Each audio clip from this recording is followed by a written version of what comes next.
The Bible is an idol. Now, I've been telling you spiritual things that no one else on earth knows, just us sons of God. Few Holy Ghost people left. I'm going to tell you today something that you've never heard, never realized, and you'll learn about the kingdom of Satan. If you don't understand the kingdom of Satan, you won't be able to fight right. All right, now most people, they start in the Garden of Eden when Satan came and talked to Eve. Now, do you think Satan got to come in the garden with them children without God knowing it? If you do, I got a bridge, I want to say. God let them be tempted, and he knew what they'd do. He knew everything was going to happen. See, God didn't want people like Satan, a few people leaving him at a time. He let us all leave him, and then we come back to him. See, if we're all separate from him, what if he'd let Adam and Eve had a bunch of babies and say Cain left him, but Abel stayed with him? Well, you see, he'd had a conglomeration of a mess. So he left us all leave, and he subjected us all in hope. All of us in hope. Now, when the sons of God came together, now follow me when I tell you this, and you'll learn about Satan. He's just a big angel. And when the sons of God came together, Satan come amongst them. So what does that mean? Satan's a son of God. He's an angel. Just like Gabriel or Artruchus or Michael or any of them. And so he said, where'd you come from, Satan? He said, I'm walking to and fro throughout the earth. See, Satan wanted to leave his first estate. He wanted more. He wanted to be like the Most High God and rule. He's going to rule the earth. And so he said, you checked in on my servant Job. Well, you see, now watch this. This is always the key to it. How did God gave him permission? Now that's the key. God gave Satan permission to attack Job. Now why would he do that? Because he lets him test all of us. Why was Jesus pressed in the wilderness and tempted by Satan? God lets him, it's an agreement God's got with the devil. See, people don't know that. God works with the devil. Got that? If you don't understand that, you won't understand life at all. Not at all. God works with the devil. He told him, said, go down and try Job and just don't kill him. Okay. What did Satan say? He said, take what he's got and he'll curse you. That's the way Satan works. What did he offer Jesus when he was tempting Jesus? Offered him the whole world. When he took all Job's cattle and everything and he lost everything, he said, well, he's still staying with you, but touch his life and he'll curse you. So you see, most people, they'll not give up their life for God. So Satan touched his life. Now that's your key to how Satan works. And then the biggest key is God works with him. I know many of y'all say, you're going crazy this time, Harlan. God works with Satan. Now what's this? When Jesus was tempted, Satan offered him the whole world. That's the way he does. That's the way it works. Now, think about this. This is so simple. There's a couple of things I want to show you. When Jesus went to the Isle of the Gadarenes, and there was about 800 demons in legion, and he said, what's your name? See, Jesus wasn't the one handling legion. You know who was handling legion? It was God in Jesus. God had an agreement with the devil. And he said, have you come to destroy me before my time? God, you give me so much time. You're going back on your word. You're going to cast me out into the deep. I don't understand all about the deep, but there's a place out there them devils don't want to go.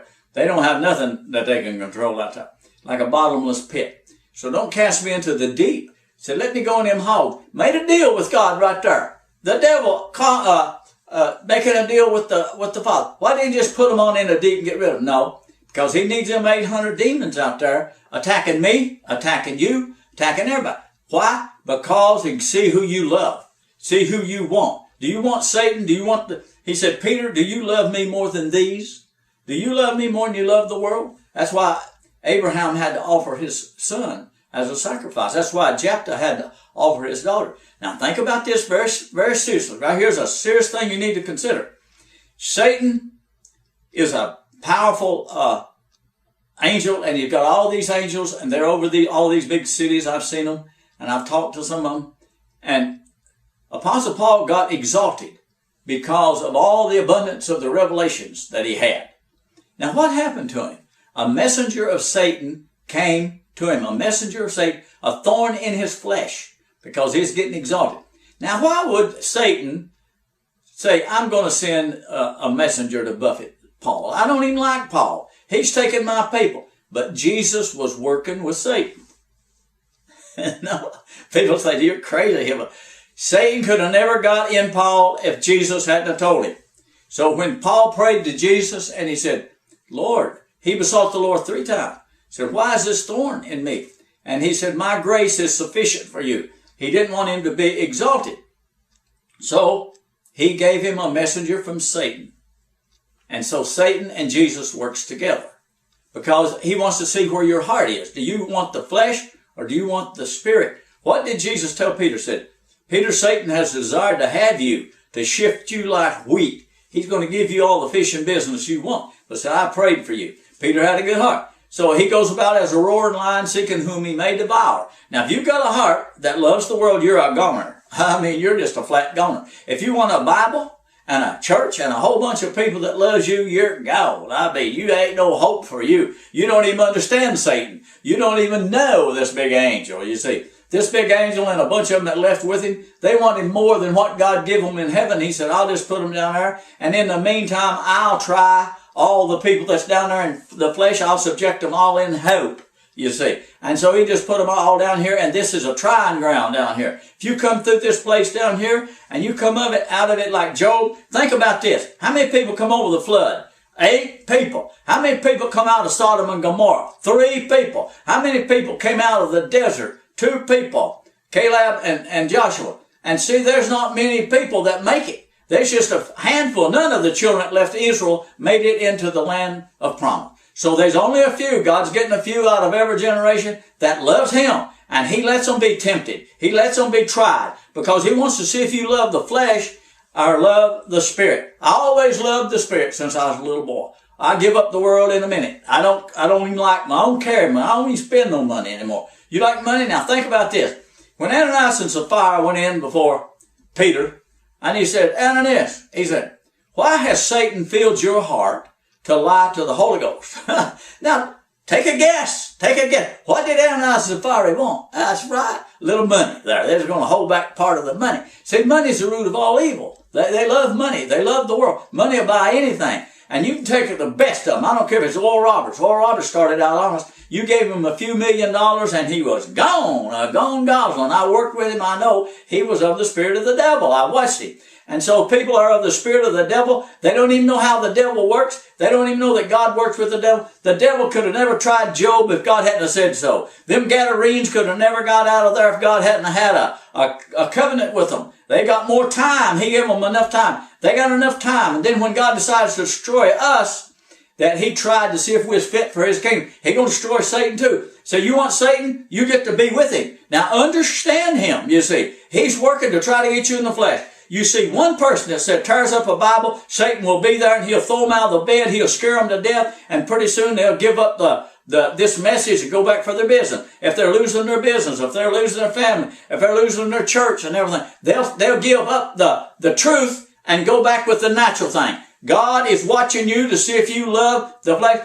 Why did he hate Esau? Because Esau took the pot of pottage. Jacob wanted the birthright. That's why he loved Jacob. Jacob wanted God. When people wants God, see, Mary Magdalene loved Jesus so much, she was out there before he ever ascended to God. Some of us love God so much, we give up the world. But the ones that won't give it up, God marks them and he puts them in a list with Satan. They come out of the Lamb's book of life and goes into Satan's book of life. Because you'll be with him forever. You want this world? You want the flesh? You want to live back to this body of death? Satan used to come tell me, I'm going to kill you. I said, I'm going to die anyway. What if I live another 20, 30 years? I might as well just die today. I don't like living on your world anyway. You rule this world. Ain't no place for us Holy Ghost people now. You done took over everything. So understand who you're fighting against. He's just like Gabriel or Michael or something. Just an angel. And all he's doing is scaring you back into the flesh. Now if he kills you, I know he's got big... See now, when they voted, Satan loves a democracy. When they voted, who did they choose? Barabbas or Jesus? They chose Barabbas. And there's going to be an election pretty soon. All these people you want in there is the ones that will give you the most money in your area. That's the way it is. You vote for Jesus. Vote for Jesus. Always vote for Jesus. Don't vote for the devil. All they want is the flesh. This whole world is after the flesh. Look at it. It's been in the last 200 years after the Industrial Revolution. Satan has just grown and grown and grown. He run all the Holy Ghost people into the wilderness. He hung the Quakers when they come over here. He don't want nobody that lets the Holy Ghost live. God made me a special case so I could come and tell you how these kingdoms work and how Satan works and how these things work so you can fight a good fight. Just don't let him get you in the flesh and you'll have a go at it. Give God all the praise because Jesus come and showed us the way. He didn't bend no knee to Satan. He died on that cross and he loved God and he brought us back to the Spirit and he said it's finished. As far as I'm concerned, it's finished. I don't want the flesh.